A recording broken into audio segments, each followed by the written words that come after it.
Muy bien, vamos a conocer parte de la introducción acerca de esta herramienta dentro de los esquemas del pensamiento sistémico, una herramienta un poco más de modelación, más cuantitativa, que permite abordar mucho más, de una manera mucho más objetiva, el desarrollo de los diagramas causales y el estudio, por supuesto, de la dinámica de los sistemas.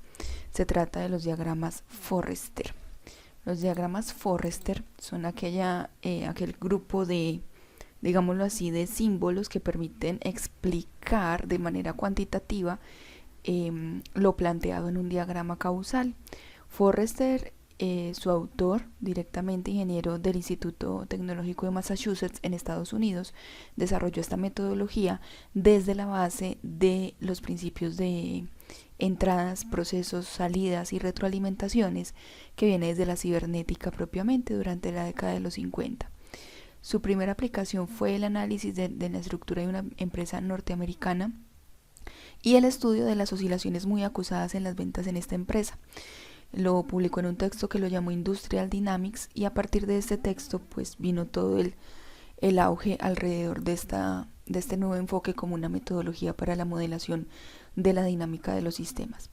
A través de la publicación también del libro de los límites del crecimiento, a partir de lo que menciona el Club de Roma, es que se popularizó todo este desarrollo de la dinámica de los sistemas. Algunos antecedentes, como había mencionado, la teoría del control y de la retroalimentación, específicamente con Wiener desde la cibernética, apoyo en los procesos para la toma de decisiones. En ese momento el desarrollo de los ordenadores y de la tecnología estaba empezando a tener un auge más bien significativo en las empresas, y por supuesto la toma de decisiones estaba siendo mucho más efectiva y eficiente al usar estos modelos. Y desde el enfoque experimental, las primeras aplicaciones: planificación de la producción y ventas directamente en la parte empresarial. ¿Qué es entonces la dinámica de sistemas? La dinámica de sistemas se entiende como una metodología que nos permite, para cualquier sistema, estudiar a través de modelos el comportamiento de estos mismos, de los sistemas, en función del tiempo. Se caracteriza por tener existencia de demoras y ciclos de retroalimentación. Recordemos que parte de su base son los diagramas causales, y los diagramas causales tienen una clasificación en términos de si son reforzantes o equilibrantes o compensadores. Estudia la retroalimentación de la información para demostrar el cómo, por ejemplo, las políticas o las variables que se están influyendo en el diagrama interactúan y consecuentemente generan algunas afectaciones en el éxito de la empresa. Se entiende también como un método en el cual se combina el análisis y la síntesis de esa misma dinámica de los sistemas. Suministra, por supuesto, como su base son los diagramas causales, un lenguaje muy propio que permite entender las interacciones que existen en un sistema y el cómo se genera su comportamiento. En la parte derecha podemos observar un gráfico en donde múltiples variables son examinadas en un mismo momento como resultado de una modelación, digamos, para un sistema complejo. ¿Cómo se construyen estos diagramas? Pues bien, su punto de partida es el diagrama causal. Una vez tenemos consolidado el diagrama causal que describe clara y coherentemente un sistema o el comportamiento de un sistema desde la perspectiva de quienes lo están modelando, se procede a traducir este diagrama causal en una terminología o simbología más bien que facilita la escritura en términos cuantitativos. Cuando hablamos de cuantitativos quiere decir que se utiliza un software con unas ecuaciones específicas desde sus orígenes, pues ecuaciones diferenciales que permiten evaluar el comportamiento dinámico de los sistemas de manera cuantitativa.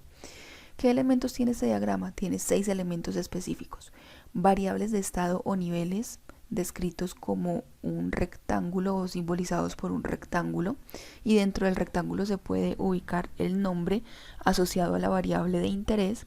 Estas variables de nivel, que de ahora en adelante las vamos a llamar así, van a constituir aquellas variables que se permiten evaluar, cuyo crecimiento o disminución se puede evaluar en el tiempo, y constituyen en teoría las variables más importantes de estudio para cualquier caso, cualquier sistema. En segundo lugar tenemos los flujos. Podemos tener flujos de entrada o flujos de salida representados por esta simbología de una flecha y una llave, o una simbología que hace la alusión o representación de una llave. Fuentes y sumideros, es decir, los límites e inicios, límites iniciales, límites finales de los sistemas, objeto de estudio, representados por una nube. Cuarto, canales de información, que se constituyen como unas flechas directamente. Las conexiones principales de los diagramas causales son los canales de información. Y variables auxiliares exógenas, pues no tienen una simbología, sino que simplemente se puede ubicar su nombre conectado a partir de un canal de información. En la parte derecha tenemos un ejemplo. Si recordamos, quizás el ejemplo clásico de los diagramas causales es el ejemplo del llenado de un vaso con agua, en donde tenemos las variables nivel actual de agua en el vaso, diferencia entre lo real y lo deseado, acompañado de una variable exógena, que es un nivel deseado, y un flujo de agua, un caudal de agua. Entonces, en este caso puede representar un diagrama causal, como se puede ver en la literatura para este ejemplo clásico, se traslada o se traduce a este diagrama Forrester, donde se tiene un nivel o una variable de nivel que se llama nivel actual de agua, acompañado de un flujo de entrada únicamente, que es el flujo de agua, y mediado por una información adicional a través de canales de información, que es la diferencia entre lo real y lo deseado, y este a su vez está acompañado de una variable exógena, como se denomina nivel deseado. Vamos con un primer ejemplo. También muy clásico desde la teoría o los textos o la literatura más bien. Se tiene una población específica, puede ser de cualquier tipo de especie, acompañado de un comportamiento de sus nacimientos y de sus muertes, y estos nacimientos y estas muertes están acompañadas de tasa de natalidad y tasa de mortalidad respectivamente.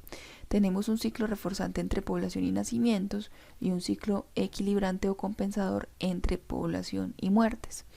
Por supuesto, el diagrama causal aquí se expresa directamente. ¿Qué tenemos adicionalmente al diagrama causal? Además de esta descripción, digámoslo así, inicial, cualitativa, a partir del contexto cualquiera que sea que se quiera estudiar, en este caso se quiere estudiar el comportamiento de una población de conejos, se tiene una información ya cuantitativa relacionada de la siguiente manera. Para la variable población tenemos un dato inicial, que es en este caso 1000 conejos. Para la variable nacimientos y tasa de natalidad se tiene un 5% semanal. Y para la tasa de mortalidad y muertes tenemos esperanza de vida, un tiempo específico, 100 semanas en promedio. En este caso hay una claridad en que nos indica no hay migraciones y la distribución de edades de la población es uniforme. En este caso, para poder trabajar un diagrama Forrester necesitamos unos parámetros, definir una parametrización de nuestro diagrama causal, que constituye ubicar estos datos numéricos cuantitativos en este mismo diagrama. Entonces vamos a ver cómo se traduce directamente. Vamos al Vensim, a un documento nuevo, y vamos a ubicar entonces en este caso la variable población, porque es nuestro objeto de estudio. Queremos evaluar cómo se comporta la población con el pasar del tiempo. Tenemos un flujo de entrada, que son los nacimientos. Tenemos un flujo de salida, que son las muertes de esta población de conejos. Y tenemos variables auxiliares como tasa de nacimiento y tasa de mortalidad, acompañados de unos conectores o unos canales de información.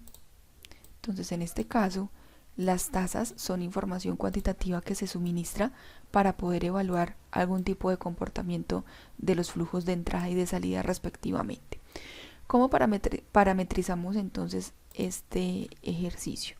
Podemos recordar que en este caso tenemos una población inicial de 1000 conejos, quiere decir que nuestra variable de interés va a tener una parametrización específica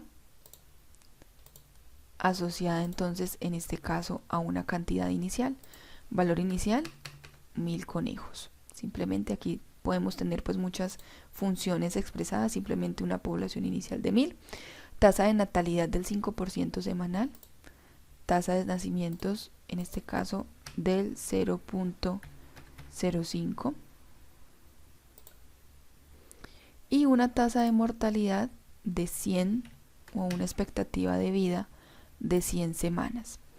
Entonces, para poder parametrizar el flujo de nacimientos como flujo de entrada y las muertes como flujo de salida, podemos constituir una fórmula acompañado también de la retroalimentación que me hace falta por acá. A mayor población, mayor nacimientos, y a mayor población, mayores muertes. Entonces, en este caso, podemos decir que la parametrización que nos falta, en este caso para nacimientos, para el flujo, es poder identificar las variables que se conectan. O sea, lo que sea que tenga de población en un momento determinado del tiempo se multiplica por la tasa de nacimientos. Bien, ahora la población frente a las muertes, como tengo una esperanza de vida que es la tasa de mortalidad, al tener este escenario en esperanza de vida, puedo ubicar la población y la divido entre la tasa de mortalidad que es la esperanza de vida. Ahora bien, queremos evaluar el comportamiento en un tiempo específico. Vamos a los controles de simulación.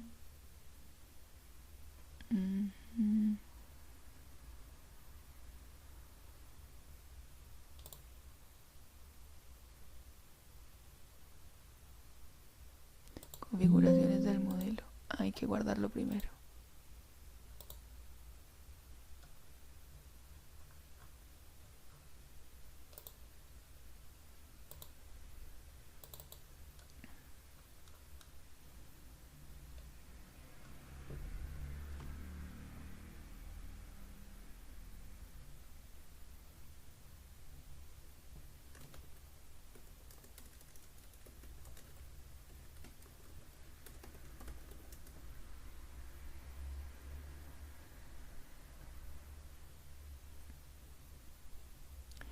Bueno, vamos a configuración del modelo. Queremos evaluar esto por semanas. Y queremos evaluar qué pasa en, por ejemplo, 25 semanas. El tiempo de simulación que lo evalúe semana tras semana. Le damos OK y le damos correr el modelo.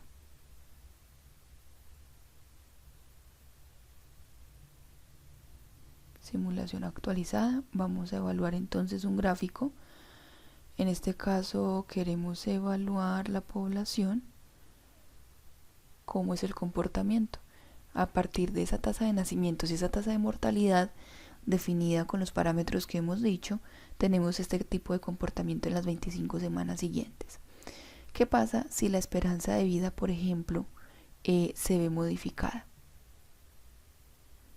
Por ejemplo, si decimos que la esperanza de vida ya no son 100 semanas, sino, para ser muy drásticos, 75 semanas, hacemos el cambio, volvemos a correr la simulación, decimos que se sobrescriba el modelo, queremos evaluar gráficamente qué está pasando, no hay ningún efecto en este caso. ¿Qué pasa, por ejemplo, si reducimos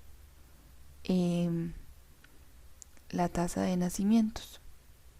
Que ya no sería en este caso el 5%, sino por ejemplo el 1%. Dejamos aquí la tasa de mortalidad en 100 semanas y corremos el modelo. Miramos entonces sobre la población qué gráfico se está comportando y observamos ya un cambio en ese comportamiento. Entonces lo importante aquí de poder trabajar este tipo de modelación es saber cómo parametrizar, o bueno, primero cómo traducir del diagrama causal a un diagrama Forrester. En segundo lugar, saber cómo parametrizarlo, determinar el comportamiento o evaluarlo a partir de información numérica coherente, vincularlo al modelo Forrester y simularlo para poder evaluar de qué manera pueden existir algunos cambios sensibles en algunos elementos del modelo y saber definir cómo o poder experimentar a modo de simulación escenarios virtuales de posibles mejoras o posibles cambios en los comportamientos del sistema.